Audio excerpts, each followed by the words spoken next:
عالم میں ہے نرالا، اعلیٰ ہے اس کا مقام، مرکز تحفظ اسلام، مرکز تحفظ اسلام۔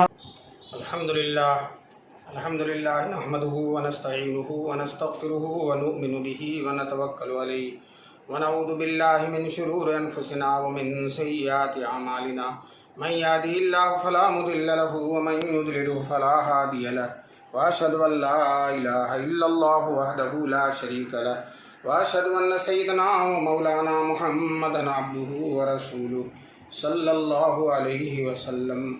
اعوذ باللہ من الشیطان الرجیم، بسم اللہ الرحمن الرحیم۔ لا يستوی منکم من انفق من قبل الفتح وقاتل، اولئک اعظم درجة من الذین انفقوا من بعد وقاتلوا، وکلا وعد اللہ الحسنى واللہ بما تعملون خبیر، صدق اللہ العلی العظیم۔ وقال النبی صلی اللہ علیہ وسلم، اللہ اللہ فی اصحابی لا تتخذوهم غرضا من بعدی، فمن احبهم فبحبی احبهم ومن ابغضهم فببغضی ابغضهم، او کما قال النبی صلی اللہ علیہ وسلم۔ محترم بزرگوں اور دوستو،